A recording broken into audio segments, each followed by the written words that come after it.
बंगाल में काउंटिंग के दिन क्या ही गजब होने वाला है। बीजेपी ने मीटिंग बुलाकर क्या तय कर दिया?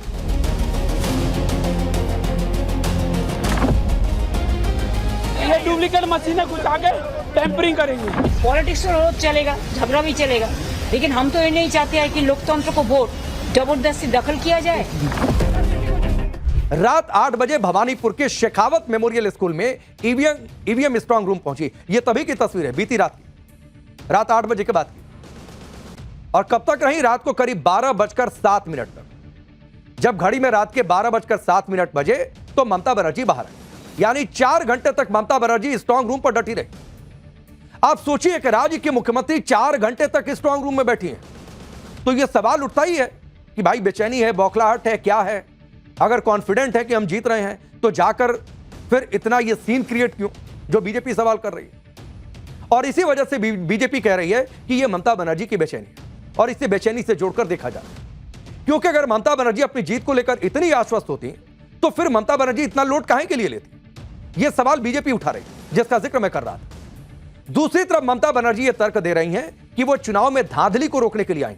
कुछ ऐसी तस्वीरें उन तक पहुंची जिनको देखकर उन्हें लगा कि धांधली हो सकती है, इसलिए राज्य के मुख्यमंत्री यहां पहुंच गई वहां पर स्ट्रांग रूम में, ताकि ईवीएम से कोई छेड़छाड़ ना हो। इसके साथ ही ममता बनर्जी ने यह चेतावनी भी दे दी कि अगर काउंटिंग में गड़बड़ी हुई तो जान की बाजी लगा देंगे। अब कोई पूछे कहां से क्यों शक हो रहा है कि भाई काउंटिंग में गड़बड़ी होगी? आप तो आश्वस्त है कि 26वां साल है, 226 सीट है। यानी ममता बनर्जी ने यह संकेत दे दिए कि अब बंगाल में अभी बवाल की पिक्चर बाकी है। सुनिए उनकी इस बात। पॉलिटिक्स में रोज चलेगा, झगड़ा भी चलेगा, लेकिन हम तो ये नहीं चाहते हैं कि लोकतंत्र को वोट जबरदस्ती दखल किया जाए। इतना एट्रोसिटीज हुआ, इतना टॉर्चर हुआ, हमारा एजेंट को इतना अरेस्ट किया, इतना वन साइडेड हुआ, उसका बाद भी अगर ऐसा ईवीएम मशीन को लूट करने के लिए, अगर काउंटिंग लूट करने के लिए कोई कोशिश करे तो हम जिंदगी मौत एक करके हम लड़ेंगे। और हम सब कैंडिडेट, सब चीफ इलेक्शन एजेंट को, जितना भी पार्टी है, सबको बोलते हैं आपका हक है, आप देखभाल कीजिए। अब सोचिए 24 घंटे स्ट्रांग रूम में ईवीएम की सीसीटीवी से मॉनिटरिंग हो रही है। सीआरपीएफ के जवान तैनात हैं, हर पार्टी के एजेंट हैं जो बैठकर देखते हैं मॉनिटर पर, फिर भी काउंटिंग की लूट हो रही है। ममता बनर्जी जीने मरने की बात कर रही हैं। उधर उनके सांसद कल्याण बनर्जी भी जबरदस्त तरीके से भड़के हुए, और भड़के नहीं हुए, बहुत कुछ बोल भी रहे हैं।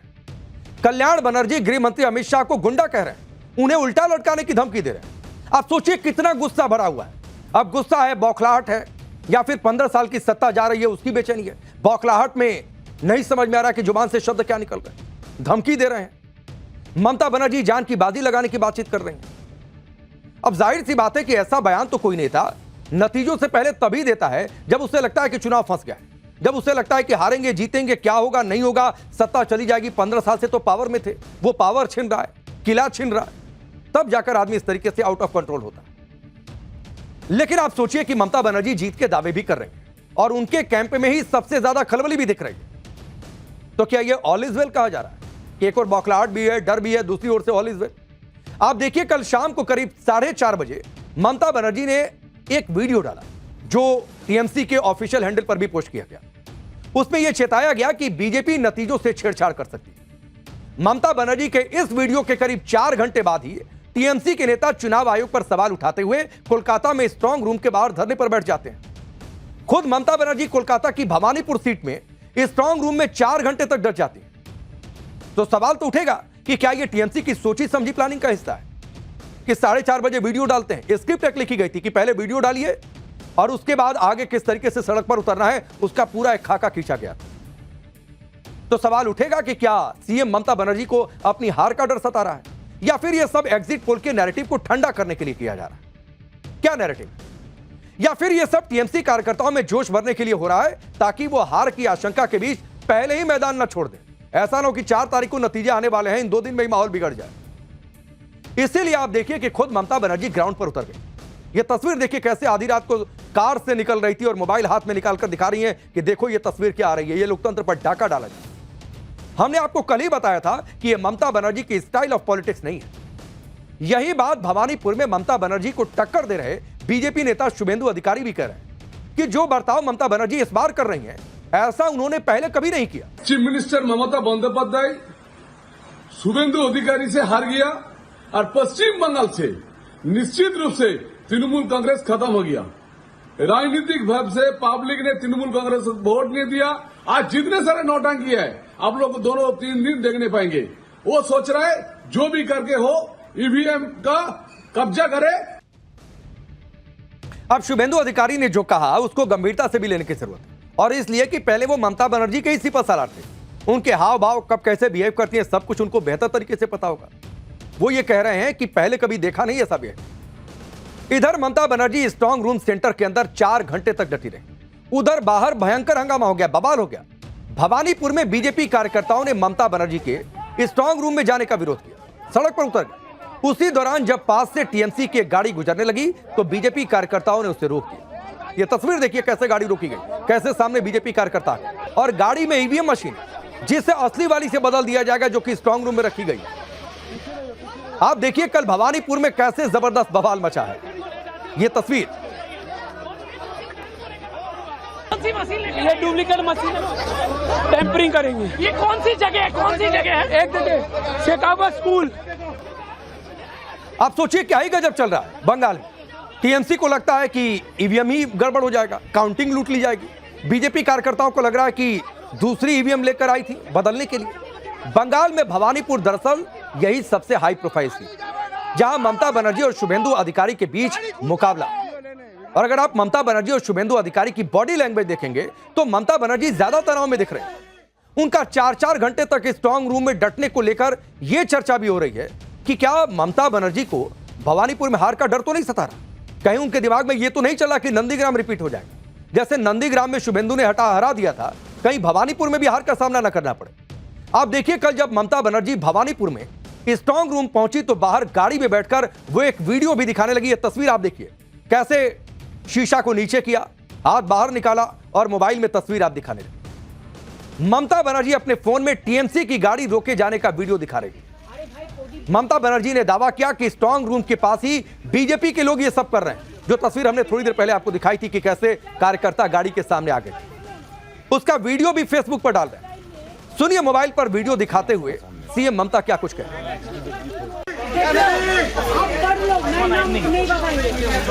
प्रदीप का दो बात निकालो, प्रदीप का दो निकालो तो क्या होता है? दीप होता है,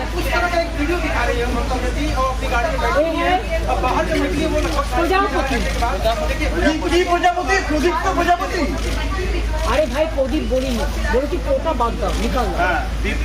अच्छा बोझे इन्होंने फेस टाइम लाइव कर रहे हैं, आप लोग फेस टाइम देख लो ना। फेस टाइम लाइव कर रहे हैं। सुना सामने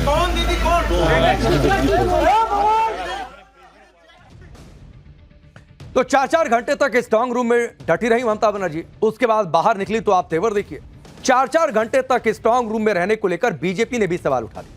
बीजेपी नेता शुभेंदु अधिकारी ने सोशल मीडिया में स्ट्रांग रूम परिसर की तस्वीर शेयर की। यह तस्वीर देखिए जो उन्होंने अपने सोशल मीडिया पर डाली। इस तस्वीर में ममता बनर्जी भी दिख रही हैं और उनके ठीक सामने शुभेंदु अधिकारी के इलेक्शन एजेंट भी डटे रहे। इस तस्वीर को लेकर शुभेंदु अधिकारी ने क्या कहा वो आप जान लीजिए। उन्होंने कहा कि वो बंगाल के मतदाताओं को भरोसा दिलाते हैं कि ममता बनर्जी को कोई अनुचित लाभ उठाने नहीं देंगे। शुभेंदु अधिकारी ने कहा कि ममता बनर्जी चाहे जितनी भी कोशिश कर लें, वो नियमों को तोड़कर कोई भी गतिविधि नहीं कर पाएंगे और ना आगे कर पाएंगे। हम लोग डटे हुए। 4 घंटे तक ममता बनर्जी की स्ट्रांग रूम में मौजूदगी रही। इसको लेकर भी बीजेपी ने सवाल उठाया। आप देखिए कि कल जब ममता बनर्जी स्ट्रांग रूम में मौजूद थी तो बाहर बीजेपी के नेता ममता बनर्जी की मौजूदगी को लेकर पुलिस से भिड़ गए थे। तो ऊपर से नीचे तक यानी टॉप लीडरशिप से कार्यकर्ता तक एक मोड में। और जाहिर सी बात है जब टॉप लीडरशिप उस मोड में रहेगी तो कार्यकर्ता तो आएंगे। कल ममता बनर्जी भवानीपुर में जिस स्ट्रांग रूम में पहुंची थी, आज उसी स्ट्रांग रूम सेंटर में शुभेंदु अधिकारी भी पहुंच गए। शुभेंदु अधिकारी ने स्ट्रांग रूम सेंटर में जाते हुए यह कहा कि वो यहां कोई ड्रामा करने नहीं आए। जाहिर सी बात है यह कहते हुए भी निशाना सीएम ममता पर था।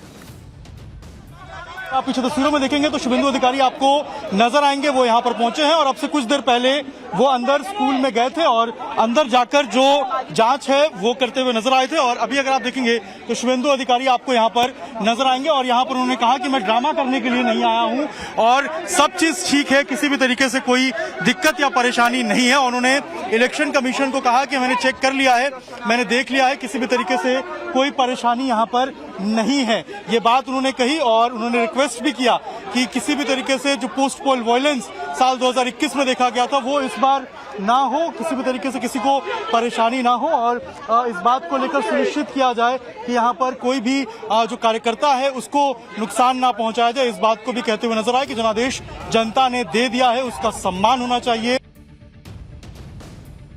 चुनाव के नतीजों से पहले ममता बनर्जी स्ट्रांग रूम से लेकर काउंटिंग सेंटर तक गड़बड़ी होने का पूरा माहौल बना चुकी, लेकिन ममता बनर्जी के नैरेटिव की हवा निकालने के लिए चुनाव आयोग भी डट गया है।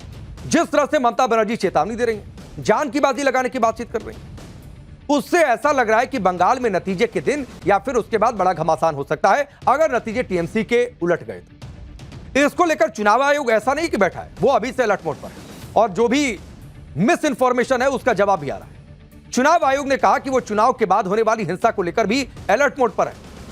चुनाव के बाद भी सुरक्षित माहौल रहे, यह चुनाव आयोग का संकल्प है। चुनाव आयोग ने बताया कि बंगाल में सेंट्रल फोर्स की 700 कंपनियों की तैनाती जारी रहेगी, यानी वो हटने वाली नहीं है।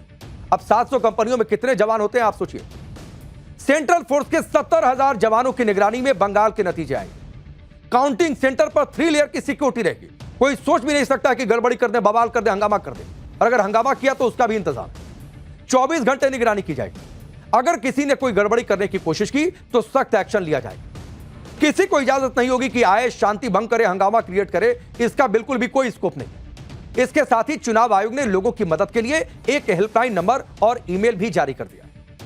यानी चुनाव आयोग की पूरी तैयारी है, पूरी प्लानिंग है कि नतीजे कुछ भी हो, बंगाल का माहौल किसी को भी बिगाड़ने नहीं दिया जाए, चाहे नतीजे बीजेपी के पक्ष में हो या फिर टीएमसी के पक्ष में।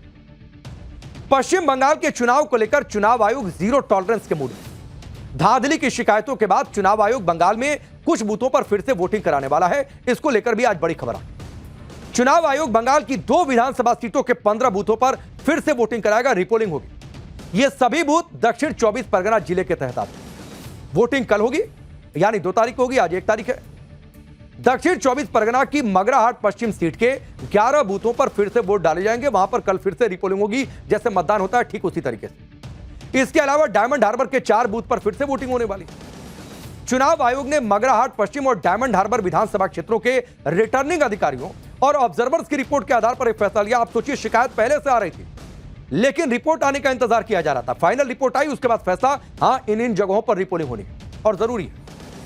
बंगाल की करीब 4 विधानसभा सीटों के 77 बूथ पर फिर से चुनाव कराने की अपील चुनाव आयोग से की गई। चुनाव आयोग इन शिकायतों के आधार पर फैसला कर रहा है, यानी हो सकता है कि अभी और भी बूथ पर रिपोलिंग हो सकती है। यह तस्वीर भी जल्द साफ हो सकती है। चुनाव आयोग अपनी तैयारियों को टाइट कर रहा है। उधर टीएमसी चुनाव आयोग पर फायर है। कल टीएमसी के नेता स्ट्रांग रूम में छेड़छाड़ का आरोप लगाते हुए धरने पर बैठ गए। यह तस्वीर देखिए, कैसे गेट के बाहर बैठ गए धरने पर।